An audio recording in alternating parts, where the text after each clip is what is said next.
didukung oleh Move on to Top Mochaccino Double Shot. Double nikmatnya.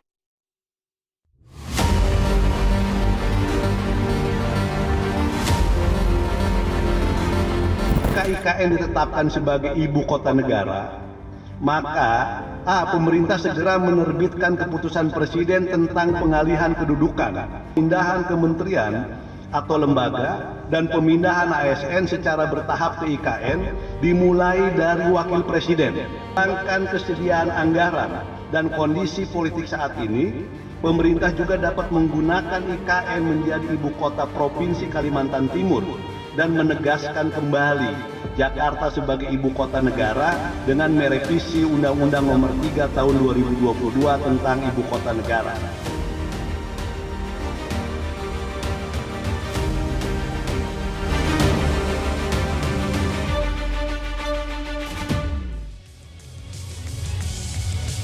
Selamat malam pemirsa, inilah Top News segmen Top Ekonomi. Pekan ini muncul usulan untuk percepatan pindah ibu kota. Usul itu datang dari Partai Nasdem, isinya segera terbitkan keputusan Presiden atau Kepres yang memindahkan ibu kota dari Jakarta ke Ibu Kota Nusantara atau IKN. Namun jika dinilai belum saatnya ibu kota pindah, maka proyek IKN bisa dimoratorium sementara, dihentikan sementara. Tujuannya agar anggaran bisa dipakai untuk hal mendesak lain menjelang penyusunan era APBN 2026. Isu anggaran IKN ini menjadi sangat penting untuk Indonesia. Jadi pertanyaannya pemirsa, sudah saatnya kah ibu kota segera pindah ke IKN? Pemirsa, inilah Top News segmen Top Ekonomi bersama saya Leonard Samosir.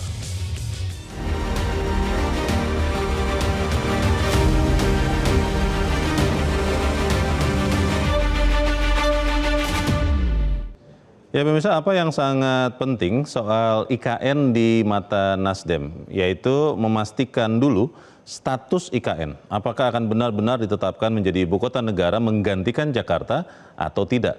Dan pemirsa, inilah poin-poin penting usulan Nasdem soal IKN. Yang pertama, kalau IKN ditetapkan sebagai ibu kota negara, maka Presiden harus segera menerbitkan keputusan Presiden atau Kepres yang mengesahkan pemindahan ibu kota dari DKI, daerah khusus ibu kota, atau sekarang daerah khusus Jakarta, ke IKN. Yang kedua, aktifkan dan gunakan infrastruktur yang sudah dibangun hingga saat ini dengan menempatkan wakil presiden dan kementerian atau lembaga prioritas sebagai pionir untuk berkantor di IKN. Kehadiran wakil presiden di IKN dianggap penting untuk memimpin pemerataan pembangunan nasional. Yang ketiga, bersamaan dengan Kepres pemindahan ibu kota ke IKN itu, Nasdem juga mengusulkan agar diterbitkan Kepres tentang pemindahan kementerian, lembaga dan aparatur sipil negara atau ASN secara bertahap ke IKN. Poin yang keempat, kalau pemerintah ternyata memilih untuk menunda sekaligus mengevaluasi menyeluruh rencana pemindahan ibu kota, maka sebaiknya keluarkan perintah moratorium pembangunan di IKN. Tujuannya tidak lain adalah untuk menghemat sekaligus mendukung kebijakan efisiensi anggaran negara yang sudah sejak awal tahun ditetapkan pemerintah.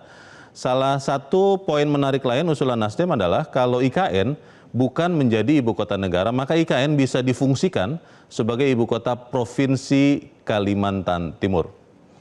Usulan Nasdem tentang IKN ini menjadi diskusi luas publik. Selain opsi memfungsikan IKN sebagai ibu kota Kalimantan Timur, Wakil Ketua Komisi 2 DPR Arya Bima punya usul menjadikan IKN sebagai kantor pusat seluruh BUMN.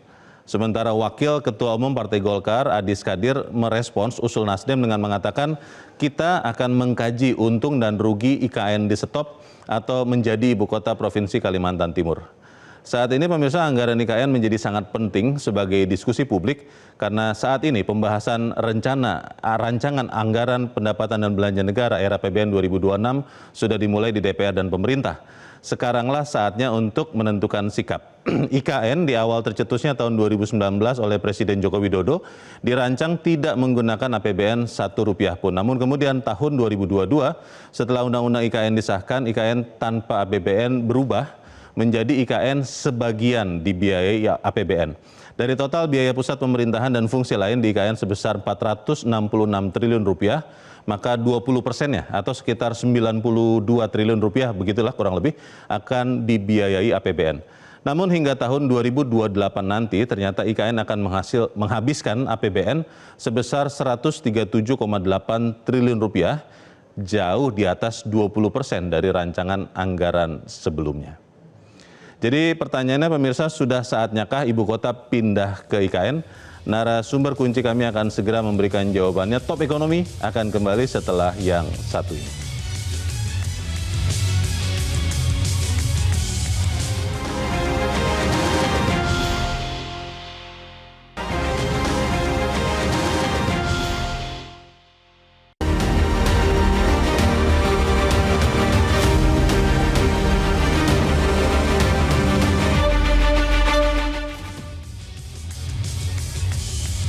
Dan pemirsa, pada malam hari ini di Studio 1 Metro TV telah hadir bersama saya 3 orang narasumber. Yang pertama adalah mantan Kepala Bappenas yang juga adalah penggagas pindah ibu kota, Andrinov Caniago. Bang Andrinov, selamat malam. Selamat malam, Bang Leo. Betul ya, menggagas dulu ya? Ya, mewacanakan. Mewacanakan, baik. Dan juga telah hadir bersama saya di sebelah kanan adalah Ketua Komisi 2 DPR RI dari fraksi Partai Nasdem, Muhammad Rifki Nizami Karsayuda. Mas Rifki, selamat malam. Selamat malam. Benar ya kemarin mengusulkan untuk ada kejelasan IKN? Itu pernyataan resmi Partai Nasdem. Baik. Dan juga pemirsa telah hadir bersama kami Guru Besar Ekonomi dari IPB University yang juga adalah pendiri Indef, Didin Damanhuri. Prof. Didin, selamat malam. Selamat malam. Saya ingin ke Mas Rifki dulu supaya kemudian kita semua ini jelas. Sebetulnya status IKN itu kan sudah lama diketahui belum jelas. Tapi kenapa kemudian Nasdem mengusulkan supaya ada segera kepres? Yang saya tangkap tadi poin pertama, Mas Rifki. Apakah itu menjadi keresahan utama Nasdem atau apa sesungguhnya? Ya, konstruksi Undang-Undang Nomor 3 Tahun 2022 tentang Ibu Kota Nusantara itu memang membuat beberapa tahapan untuk kita menuju sampai dengan IKN itu resmi beraktivitas sebagai ibu kota negara. Berfungsi sebagai ibu kota negara ya? Tahapannya itu saya kira kenapa dibuat demikian, termasuk waktu itu kami juga ada di dalamnya periode lalu. Karena kita menyadari bahwa kita ini memang betul-betul ingin menghadirkan satu ibu kota yang dari awal kita bangun infrastrukturnya oleh anak bangsa ini. Jadi bukan kota yang sudah existing, yang kemudian kita kembangkan untuk menjadi sebuah ibu kota negara. Nah, karena itu masa transisi itu dibutuhkan di dalam undang-undang. Kapan masa transisi itu berakhir? Dengan keputusan presiden yang menetapkan bahwa ibu kota Nusantara menjadi ibu kota negara, sekaligus mengakhiri positioning daerah khusus ibu kota Jakarta sebagai ibu kota negara. Sekarang kan daerah khusus ibu kota Jakarta sudah jadi daerah khusus Jakarta. Betul. Itu tidak otomatis memindahkan status ibu kota ke IKN? Tidak, kalau kita merujuk ke Undang-Undang Nomor 3 Tahun 2022 dan karena itu saya masih berkantor di Senayan karena kemudian posisi sebagai ibu kota negara itu belum dilakukan. Nah, DPP Partai Nasdem mencermati beberapa hal. Yang pertama, sejak undang-undang itu diterbitkan, concern pemerintah terhadap pembangunan infrastruktur IKN itu cukup serius. Kami di Komisi 2 DPR RI kebetulan diberikan kewenangan untuk bermitra dengan otorita IKN. Kami mencatat APBN yang sudah digunakan untuk IKN dalam konteks pembangunan infrastruktur itu sudah lebih dari 100 triliun. Oh, lebih dari 100 ya? Betul. Lalu kemudian tahun 2025 ini saja kami telah mengesahkan dan memutuskan anggaran APBN 14,4 triliun dari total kebutuhan otorita IKN untuk membangun 2 cabang kekuasaan negara, yaitu legislatif dan yudikatif dengan segala turunannya termasuk kemudian perumahan, pemukiman dan seterusnya itu. Angkanya 48,8 triliun. Nah, belum lagi kemudian kontrak investasi yang sudah berkomitmen untuk IKN. Itu angkanya lebih dari 50 triliun. Kalau saya tidak salah 59, sekian triliun. Dan sebagian dari investasi itu sudah ada beroperasi di IKN. Contoh misalnya hotel, rumah sakit dan seterusnya. Secara umum, IKN itu sampai hari ini sanggup untuk menampung 15.000 lebih aparatur sipil negara. Sudah siap? Siap. Yang sudah disiapkan perumahannya oleh IKN. Karena salah satu konsep pemindahan ASN, Kementerian Lembaga Pusat dari Jakarta ke IKN, itu salah satu fasilitasnya adalah perumahan yang disiapkan oleh negara. Nah, kalau kemudian ini tidak segera diaktifkan, Partai Nasdem berpandangan ini akan membuat operasionalisasinya cukup besar dan itu juga akan menjadi beban bagi APBN. Dan yang kedua bisa jadi akan mubazir. Karena kemudian kita sudah terus membangun tapi kita tidak memiliki kepastian kapan kemudian perpindahan itu dilakukan. Di sisi yang lain kami menyadari bahwa banyak program prioritas pemerintah saat ini yang memerlukan anggaran APBN juga. Karena itu kalau memang pemerintah dalam hal ini Presiden berpandangan bahwa IKN itu justru menjadi beban dalam tanda kutip bagi program-program pemerintah yang menjadi prioritas non-IKN, ya sudah nyatakan saja IKN untuk moratorium dulu dan agar tidak mubazir. Bisa saja kemudian diserahkan kepada pemerintah Kalimantan Timur. Oke, Mas Rifki, moratorium itu kan penghentian sementara. Seberapa sementara yang direncanakan? Ya, itu tergantung Presiden. Karena begini Leo. Kalau kita melihat political will Presiden Prabowo ya, di tengah efektivitas dan efisiensi APBN, hampir semua kementerian lembaga itu dalam tanda kutip dipotong anggarannya. Efisiensi. Otorita IKN justru ditambah. Tahun 2025 ini sejatinya otorita IKN itu hanya mendapatkan anggaran 6, sekian triliun. Lalu kemudian ditambah menjadi total 14,4 triliun. Sesungguhnya political will-nya sudah cukup kuat. Tetapi kemudian kami hanya ingin mengingatkan bahwa kalau terus membangun tanpa difungsikan, itu kemudian akan membuat sesuatu yang mubazir dan karena itu menurut pandangan kami, tahun 2025 ini sudah saatnya IKN difungsikan kendati dengan opsi yang bertahap. Berarti condong ke memfungsikan IKN ya? Bukan moratorium. Langgam positifnya tentu itu. Tetapi kami juga memahami bahwa jika tadi kan banyak sekali program prioritas pemerintah, makan bergizi gratis, ketahanan pangan dan seterusnya, yang itu membutuhkan anggaran yang tidak kecil, ya sudah IKN mungkin kita kesampingkan dulu. Jadi perlu ada keputusan politik bagi Partai Nasdem oleh Presiden agar kemudian tidak menjadi polemik yang berkepanjangan. Bang Andrinov, ini perkembangan terbaru. Partai Nasdem tadi Mas Rifki mengatakan ingin ada kejelasan sebetulnya, bukannya menolak atau apa begitu ya. Tapi menurut Bang Andrinov seperti apa? Apakah kemudian bisa misalnya kalau pilihannya adalah moratorium sementara, itu bisa tetap akan pada akhirnya memindahkan ibu kota dari Jakarta ke IKN atau pandangan Bang Andrinov bagaimana?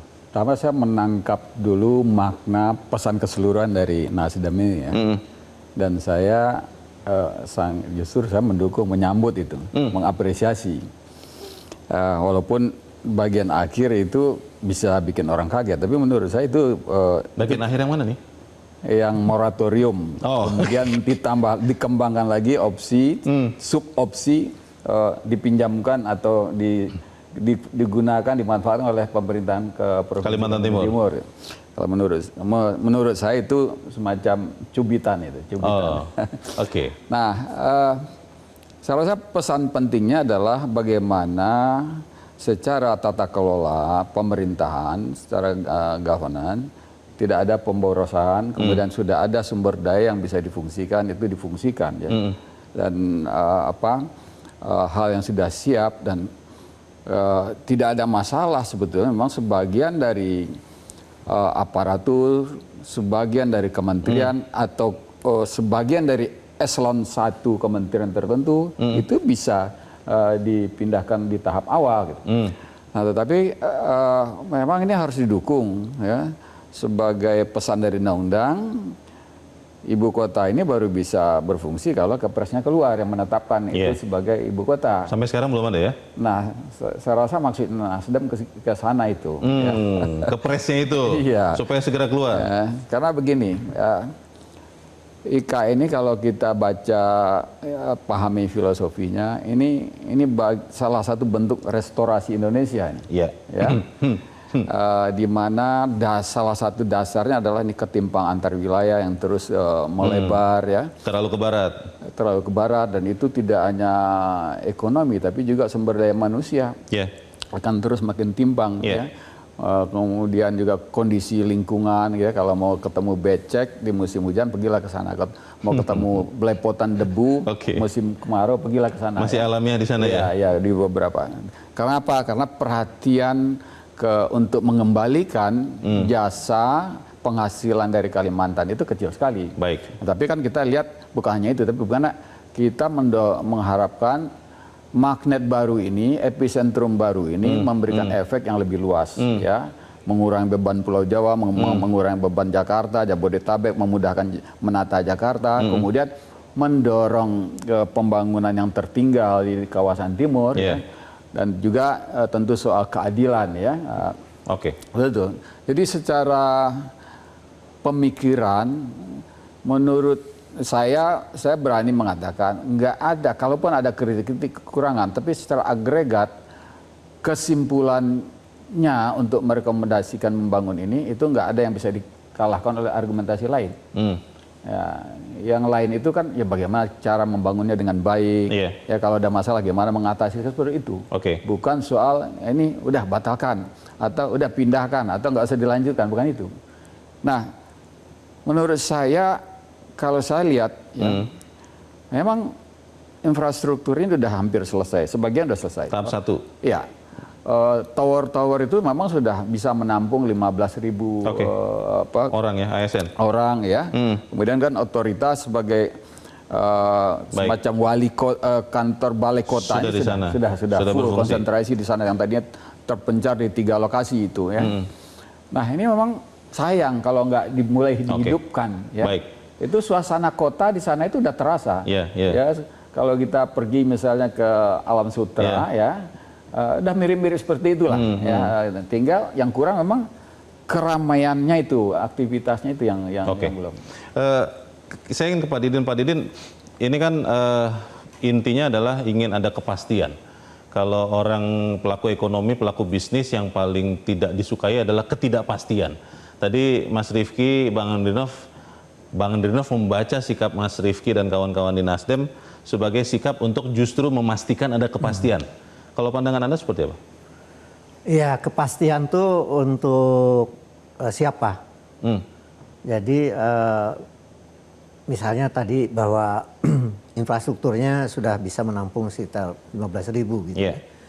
Tapi apakah mereka yang mau dipindahkan itu sudah melihat bahwa ada kehidupan di sana gitu? Ini persoalan ya. Jadi apa namanya? Jadi saya melihatnya begini, karena ini ketiga kali saya diundang untuk bicara IKN di sini. Jadi dari saya salah seorang di antara 20-an gitu ya, kalangan akademisi, aktivis gitu untuk menjiarkan.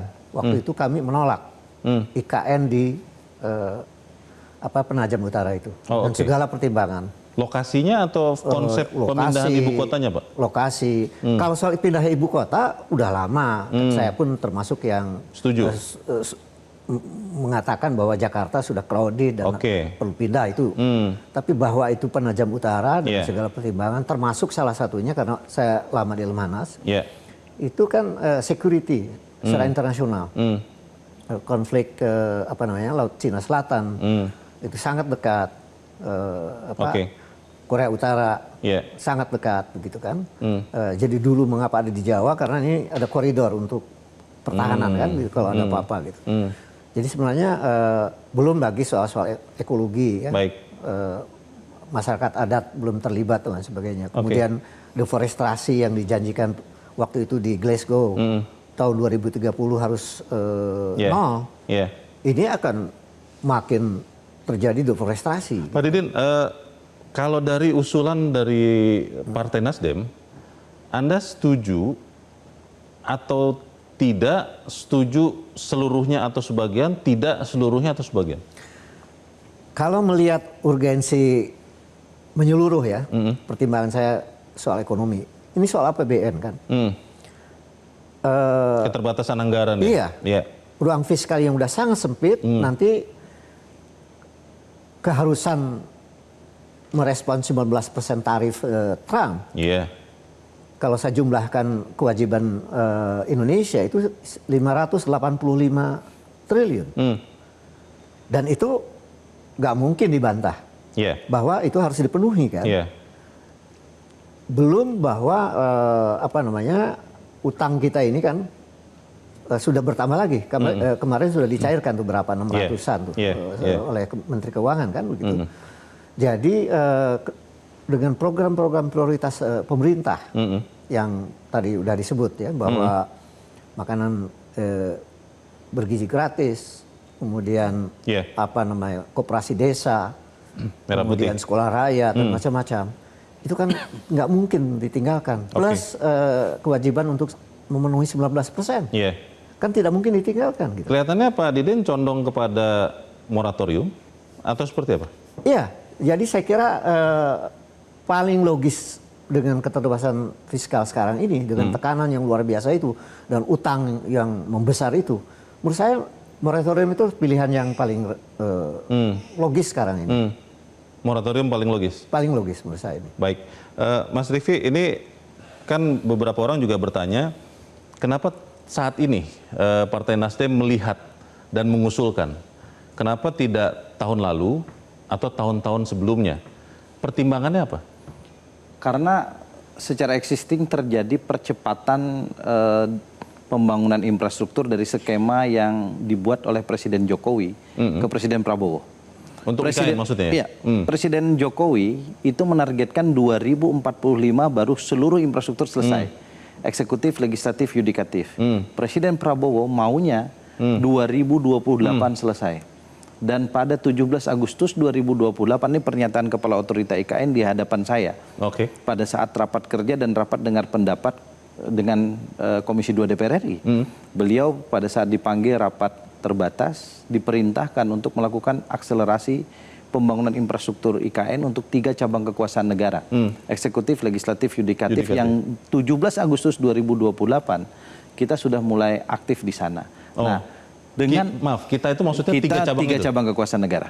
Nah, tapi kami kemudian kan melihat kalau kita harus menunggu sampai 2028, maka pemubazirannya terlalu besar.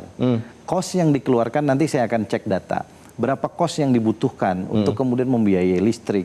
Katanya pemeliharaannya sekitar 300 miliar setahun. Betul. Untuk IKN? Ya, untuk memelihara gedung saja dan tidak difungsikan kan, karena tidak ada orang. Masih kosong. Nah, akan jauh lebih baik kalau difungsikan. Apa untungnya kalau difungsikan? Satu, ada kepastian.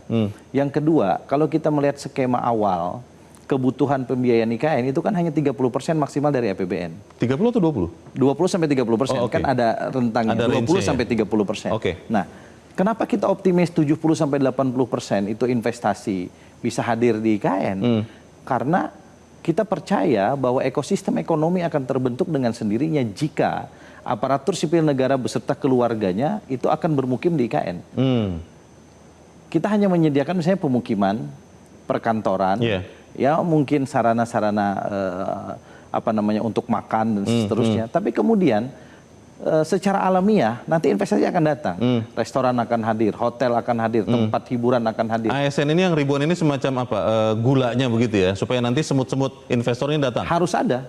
Kalau kemudian kita terus membangun gedung, membangun sarana prasarana tanpa ada manusianya, maka saya meyakini dari sisi teori ekonomi yang Prof. Didin lebih paham, tidak akan mungkin investasi akan berminat dan ada kepastian investasi. Investasi tanpa diundang pun akan hadir jika kemudian ada demand yang jelas di situ. Nah, karena itu kami di Komisi 2 DPR RI sejak awal mendorong itu. 3 bulan yang lalu, Leo, kami mengadakan rapat khusus dengan 2 kementerian. Satu Kementerian Pan-RB, yang kedua Otorita IKN, ini setara kementerian kan. Kami undang, apa temanya? Satu, bagaimana blueprint pemindahan aparatur sipil negara ke IKN. Mereka sudah punya blueprint, tapi kemudian keputusan ada di tangan Presiden. Keputusan ada di tangan Presiden? Betul, karena itu amanah undang-undang. Keputusan maksudnya kepres tadi itu kan? Betul. Pertanyaannya, kalau misalnya Presiden akhirnya mendengarkan begitu ya, dan memindahkan ASN tadi, itu anggarannya ada atau akan menjadi masalah baru lagi atau bagaimana di tahun ini, Mas Rifki? Kalau kita bayangkan orang pindah dari Jakarta lalu tidak ada masalah ke IKN, ya nggak mungkin. Kan pasti ada proses adaptasi di sana, ya kan. Tapi menurut pandangan saya, ya ini subjektivitas saya sudah 5 kali ke sana, termasuk teman-teman Komisi 2 sudah beberapa kali ke sana. Kualitas infrastrukturnya jauh lebih baik daripada kementerian lembaga yang ada di Jakarta.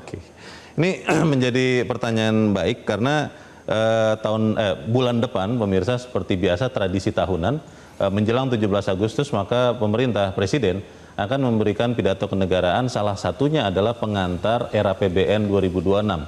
Rencananya 15 Agustus. Pertanyaannya adalah, sempatkah keputusan untuk mengeluarkan kepres IKN itu diadakan sebelum itu?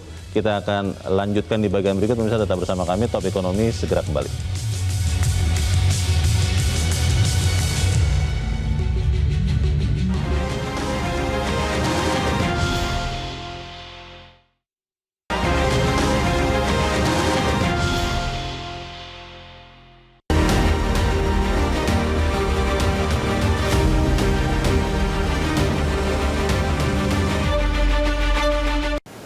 Membutuhkan anggaran sekitar 205 triliun Untuk berapa lama? untuk 2025 sampai 2029. 205 triliun? Iya, Oke. untuk membangun.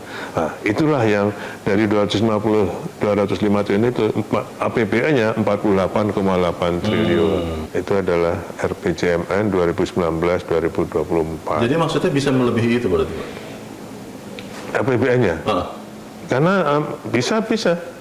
Tergantung keputusan pemerintah. Iya kan? Ya, pemirsa, itu adalah potongan wawancara saya bersama Kepala Otorita IKN Basuki Hadi Mulyono di bulan April, dan itu bicara soal anggaran juga. Dan sayangnya malam ini Pak Basuki, kemudian juga ada Pak Troy Panto yang tadinya kami undang, sempat bisa datang tapi akhirnya tidak bisa datang. Kita tidak bisa menghadirkan mereka. Saya ingin lagi ke Mas Rifki. Mas Rifki, bicara anggaran itu kan harusnya sudah masuk sekarang ya, walaupun nanti 15 Agustus akan dibacakan untuk APBN 2026 untuk tahun depan. Betul. Nah, ini apakah memang Nasdem mau mengejar supaya pemerintah, presiden memastikan dulu deh, kepresnya dulu keluar bahwa IKN ini apakah mau dilanjutkan, apakah moratorium atau fungsi lain sebelum 15 Agustus itu? Saya laporkan dulu nih sebagai Ketua Komisi 2. Dalam pembahasan pendahuluan era APBN 2026, pagu indikatif yang sudah disetujui untuk otorita IKN tahun 2026, ini artinya untuk pembangunan infrastruktur lanjutan itu sekitar 5,1 triliun rupiah. Oke. Lalu mereka meminta tambahan kepada kami DPR melalui Komisi 2 DPR sebesar 16 triliun. Jadi total sekitar 21 triliun. Nah, kami sudah setujui di Komisi 2, lalu sekarang running menuju ke Badan Anggaran DPR. Tentu kalau ini nanti disetujui menjadi APBN 2026, maka proses percepatan pembangunan infrastruktur itu akan jauh lebih baik ya, dibanding kemudian skenario sebelumnya. Saya berharap momentum nota keuangan Presiden atau pidato kenegaraan Presiden di depan DPR dan DPD tanggal 15 dan 16 Agustus ya kan 2025 yang akan datang itu bisa membawa kepastian terkait dengan status ibu kota negara kita di IKN. Ini Mas Rifki tersenyum, apakah karena setelah pernyataan sikap Nasdem memang sudah ada komunikasi dari pemerintah, CQ Presiden menanggapi usulan Nasdem, atau memang sampai sekarang belum juga ada tanggapan dari pemerintah? Secara politis saya ini kan cuma ketua DPP di Partai Nasdem. Level komunikasi itu pasti pada level ketua umum. Dan tapi sampai saat ini belum ada ya respon. Saya hanya bisa memberikan pernyataan bahwa APBN running dengan angka yang cukup baik untuk IKN, dan saya kira itu salah satu political will dari pemerintahan ini. Mudah-mudahan political will itu juga bisa diikuti dengan political will untuk segera menerbitkan keputusan Presiden, sebagaimana pernyataan Partai Nasdem. Baik, Bang Andrinov, kalau kemudian Presiden mengeluarkan kepres, saya tidak tahu juga bisa keluar sebelum 15 Agustus atau setelah itu, yang kemudian katakanlah pilihannya adalah moratorium. Ini konon katanya Bang Andrinov jalan tengah daripada dilanjutkan dengan kecepatan tinggi, dananya tidak ada, atau pilihan yang ketiga dihentikan sama sekali, tidak jadi ibu kota pindah. Ini katanya jalan tengah. Kalau misalnya isinya adalah moratorium, itu bagaimana, Bang? Menurut saya moratorium bukan pilihan terbaik. Bukan pilihan terbaik? Bukan, ya. Apalagi menghentikan, ya. Karena gini, kalau dilihat ya progres yang sudah berbentuk menjadi barang modal yang bisa dimanfaatkan itu sudah sangat jauh. Dan tinggal memang orang ya untuk yang akan memanfaatkan. Sangat jauh itu udah sekitar berapa? 100-an triliun ya, Mas Rifki? Nah, lebih saya dari begini, 100. Lebih dari 100 ya? Jalan, gedung, instalasi apa segala macam itu sudah siap. Ya. Kalau kita ke sana itu udah suasana kota itu sudah terasa. Sudah terjadi, Ya, terbentuk ya? Ya. Yang kurang memang ya pergerakan orangnya. Ya. Nah, Karena orangnya masih sedikit. ya. Nah, kenapa kalau moratorium itu ya sayang ya suatu aset yang sudah bisa berfungsi produktif lalu dibiarkan terkatung-katung gitu ya, sementara dia juga harus dirawat dengan anggaran gitu ya. Nah, ini kan tinggal bagaimana memindahkan sebagian ASN. Memang memindahkannya tentu ada anggaran khusus ya, logistik apa segala macam. Tapi kan ASN itu nggak keluar lagi anggaran gaji baru, nggak. Mereka yang memang sudah terima gaji tiap Gajinya bulan, tetap. ya, segala macam fasilitas itu, itu sudah ada anggaran. Pindah lokasi saja. Lewat anggaran rutin gitu. Nah, kemudian lihatlah efek kan kita kalau bicara kebijakan publik itu biaya manfaat yang paling dasarnya itu biaya manfaat. Yeah. Ini manfaat yang nyata maupun yang tidak nyata ini jauh lebih besar. Ya, kalau dia mulai difungsikan, taruhlah misalnya 3 kementerian atau 5 dari separuh kementerian yang relevan ada di situ gitu ya, itu akan jauh lebih baik ya. Ya menghidupkan kota itu, menghidupkan ekonomi. Kemudian kalau memang kita mengharapkan juga kedatangan investor, memang betul nggak mungkin investor akan datang kalau di situ belum ada permintaan. Ya. Nah, kalau ASN-nya sudah dipindahkan sebagian ke sana, mereka akan meng-create demand ya. Ada, akan meng-create demand. Apa tentu yang sesuai dengan operasionalisasi kegiatan pemerintahan. Berarti Bang Andrinov dengan usulan Nasdem yang misalnya salah satunya adalah menempatkan wakil presiden sebagai simbol bahwa ada pergerakan pemerintahan ke situ, setuju ya? Setuju sekali. Bahkan saya beberapa waktu yang lalu juga sudah menyebut seperti itu. Dan kita bisa identifikasi kementerian-kementerian yang bisa ikutan ke sana. Mungkin Kementerian Kehutanan,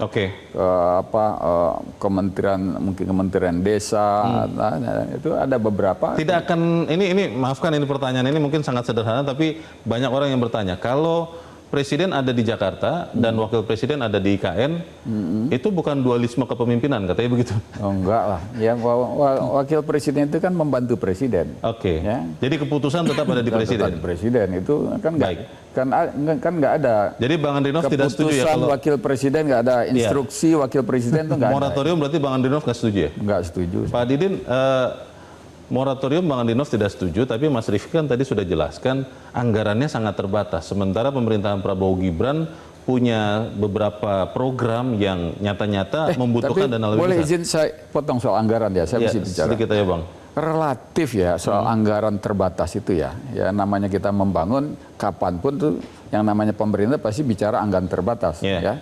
Tapi gini, rasio alokasi yang anggaran yang disebutkan tadi terhadap total APBN itu relatif kecil, nggak sampai 1% jauh, masih jauh dari total APBN ya. Jadi walaupun misalnya hanya 1%, tapi tetaplah dibangun menurut Mas Andrinov gitu. Karena PU akan tetap ada alokasi anggaran, Kementerian Perhubungan akan tetap ada alokasi, dan kan dari sana aja yang digeser-geser karena salah satu prioritas kita dalam menurunkan IKN, maka yang dari PU geser ke situ sedikit, Perhubungan geser ke kementerian lain. Pak Didin bagaimana tanggapan? Jadi moratorium itu adalah kan menunda sementara itu untuk berpikir yang strategis bagi bangsa. Jadi keputusan ketika moratorium itu dikaji secara sangat serius dari segala macam aspek gitu ya. Misalnya ya itu Nampido itu di Myanmar itu udah jadi 10 tahunan terakhir ini. Ibu kota baru Myanmar ya? Iya. Itu saya udah 2 kali ke sana. Itu sibuknya itu kalau ada tamu aja. Oke. Jadi belum Brasilia yang sama juga. Jadi jangan sampai seperti itu. Gitu. Untuk dikaji kembali apakah tadi yang sudah katanya agak bagus gitu ya, apa infrastrukturnya dan sebagainya. Oke. Tapi apakah betul nanti ibu kota negara harus di situ? Itu kan harus dikaji dulu. Dari segala macam aspek ya, termasuk tadi tuntutan global untuk berprestasi, tentang keamanan di kala geopolitik yang luar biasa sekarang berubah. Apa namanya? Menciptakan suatu ke arah perang dunia ketiga, macam-macam. Jadi moratorium Pak Didin itu artinya bukan membatalkan IKN? Bukan, jadi belum tentu membatalkan. Tetapi bisa jadi fungsinya bisa berbeda.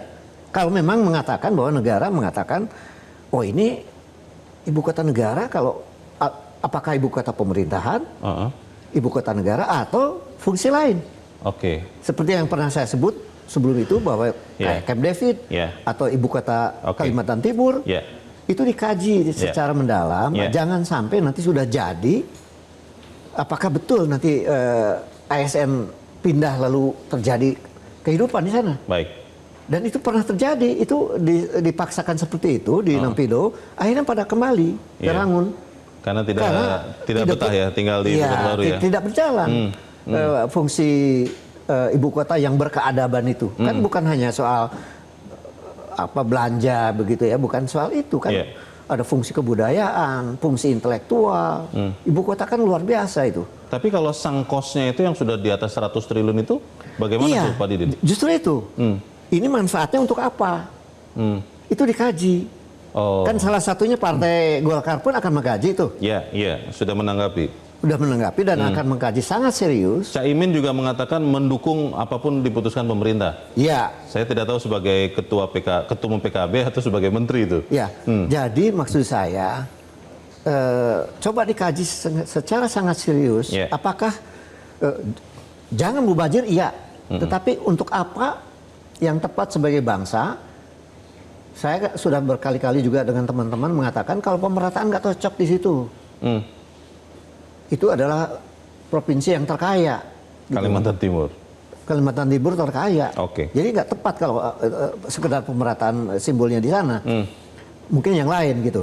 Jadi dikaji agar ini fungsi infrastruktur yang udah sekitar lebih 100 triliun itu harus dimanfaatkan. Tetapi untuk apa? Yang mengkaji ini pemerintah eksekutif saja? Atau memang perlu juga memintakan persetujuan Mas Rifki dan kawan-kawan di DPR, Pak Didin? Ya elit lah, ya DPR, ya pemerintah bersama-sama lah, para ahli kalau perlu. Lama lagi nanti Pak? Enggak perlu mengkaji dalam arti keahlian itu kan bisa hanya 1 bulan, 2 bulan. Kan banyak keahlian itu yang knowledge-nya sudah ada di sini. Kan tinggal dirumuskan. Berpikir secara jernih agar itu tidak mubazir, lalu bermanfaat, tapi untuk apa? Gitu. Fungsinya ini untuk apa? Baik. Kalau keputusan presiden atau kepres itu ternyata belum keluar juga. Bagaimana dengan IKN? Apakah tetap di simpang jalan atau jalan di tempat atau seperti apa? Pemirsa tetap bersama kami, Top Ekonomi segera kembali.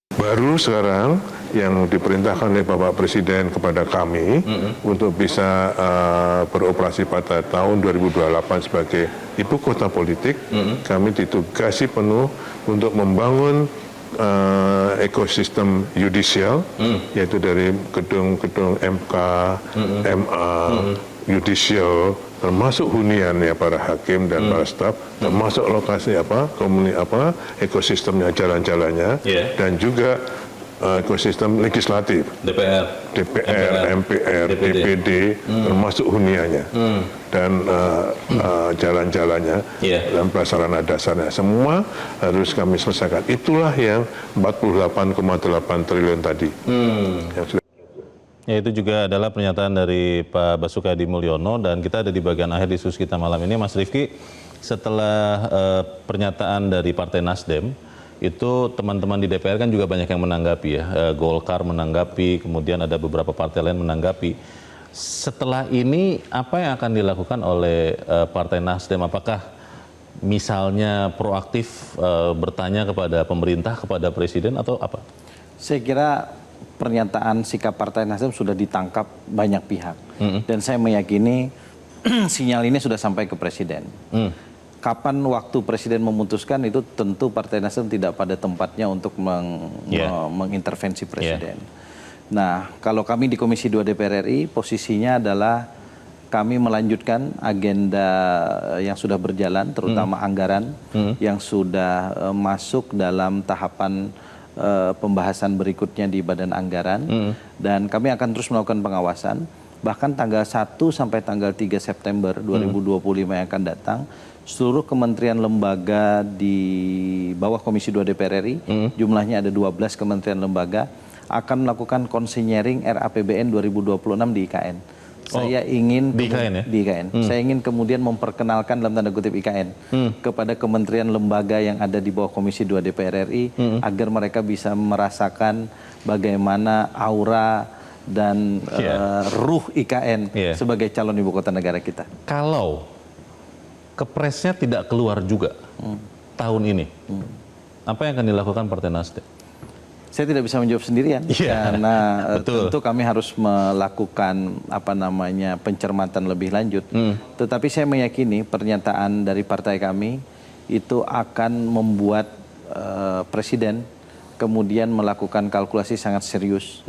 Ya, bukan hanya terkait anggaran, tapi juga terkait dengan keputusan politik yang akan beliau ambil. Dan apapun keputusan akan didukung atau seperti apa? Partai Nasdem sudah menyatakan sikap. Ketua Umum kami Pak Surya Paloh menyatakan sikap kami berada dalam koalisi pemerintahan kendati kami tidak ada di kabinet. Baik, terima kasih. Bang Andrinov, kalau kepresnya muncul dan isinya adalah moratorium, apa manfaat, apa mudarat untuk IKN dan bangsa ini? Ya, menunda kesempatan untuk mencapai mewujudkan cita-cita membuat Indonesia ini lebih tertata ya secara antar wilayah, lebih adil, dan juga ini sudah dikaji sebetulnya ya dengan sangat komprehensif ya.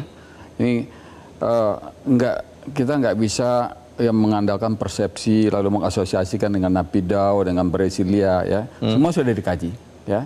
Ini kota yang akan dibangun ini dari Jawa aja juga nggak jauh-jauh amat. Ya, dari Denpasar cuma 1 jam. Tapi yang jelas lagi itu ada kota terdekat Balikpapan dan Samarinda, ya. Karena itu sekarang pun yang orang yang berkunjung tiap hari ke sana itu kan ada sekitar 300 sampai 500 orang. Ya. Itu artinya apa? Soal isu ini akan sepi atau apa itu jadi kota. Memang kota pemerintahan jangan ingin dibikin seperti kota Bandung, kota Semarang, apalagi kota Jakarta, bukan itu. Bukan kota pemerintahan, tapi begitu tapi yang penting adalah gimana kota ini hidup sebagai kota pemerintahan. Ya, maka kalau moratorium itu artinya menghentikan dulu pembangunan, rugi. Ini progresnya sudah jauh, tinggal dimanfaatkan dan dilanjutkan. Dan ya, saya setuju melanjutkan sesuai dengan kemampuan anggaran. Itu ya. Itu opsi terbaik adalah melanjutkan sesuai dengan kemampuan anggaran. Tapi nggak mungkin negara ini nggak punya anggaran agak sedikit untuk dialokasikan ke sana. Ya, ada anggaran dari Kementerian PU yang pasti gunanya untuk bangun infrastruktur, tinggal taruh karena ini masih prioritas, kita paham manfaatnya banyak, terus Kementerian Perhubungan juga begitu, ya. Dan lain-lain termasuk yang program-program sosial, pendidikan, segala macam itu bisa dilakukan. Di tengah kondisi memang situasi ekonomi global lalu juga dalam negeri sedang melambat ini, Bang Andrinov. Sejauh ini yang saya amati, melambat-lambatnya perekonomian Indonesia masih di atas 4,5% perubahannya ya. Ya. Jadi tetap akan ada anggaran yang bisa dialokasikan ke IKN. Mestinya meskipun minimal. Ya, meskipun ya disesuaikan dengan kemampuan, dicocokkan dengan prioritas lain. Baik. Tetapi menghentikan lebih banyak kerugiannya. Gitu. Oke. Meneruskan sesuai dengan kemampuan anggaran itu setidak-tidaknya itu yang terbaik. Baik, Pak Didin, Bang Andrinov bilang kalau moratorium menghentikan lebih banyak mudaratnya daripada manfaatnya. Kalau pendapat Anda, Pak? Ya, sekali lagi membangun ibu kota negara adalah bukan untuk 10 tahun, 20 tahun, tapi kan ratusan tahun ya. Yeah. Ibu kota itu kan sebuah simbol puncak peradaban dari sebuah negara kan begitu. Jadi keputusan ini yang ketika moratorium terjadi mempertimbangkan keseluruhan perkembangan geopolitik, geoekonomi, bahkan tarif Trump yang juga belum selesai itu, perang dagang dan lain sebagainya, lalu situasi dalam negeri yang APBN yang lagi menghadapi tekanan segala macam, gitu. Dan sementara prioritas pemerintah juga anggarannya sangat besar, gitu. Jadi itu semua harus direview secara sangat komprehensif dari presiden, pemerintah secara keseluruhan kabinet, gitu. Kemudian juga kalangan DPR, kalangan ahli, gitu. Baik. Itu untuk pada saat moratorium itu mereka mengkaji secara sangat serius. Oke. Lalu memutuskan. Jadi kalau Bang Andrinov tadi kesimpulannya, kalau saya boleh simpulkan, jangan moratorium. Kalau Pak Didin justru sebaliknya, moratorium. Iya, moratorium untuk dikaji apakah mau seperti apa. Oke. Apa namanya IKN yang existing ini. Baik. Nah, tapi sebelum itu dibuka aja kajian yang lama dulu. Oke, kajian lama dibuka. Ya, Dan ini mungkin kan yang baru ini luar biasa ini apa namanya segala macam ya. Baik. Dampaknya terhadap Indonesia nanti. Baik, kita tunggu sama-sama seperti apa kepastian terkait dengan IKN ini. Saya berterima kasih kepada Mas Rifki, Terima kasih, Bang. kepada Bang Andrinov, dan kepada Prof. Didin. Dan pemirsa, demikianlah akhir dari Top Ekonomi untuk malam ini. Kita berjumpa lagi Selasa pekan depan. Saya Leonard Samosir, terima kasih, selamat malam. Sampai jumpa.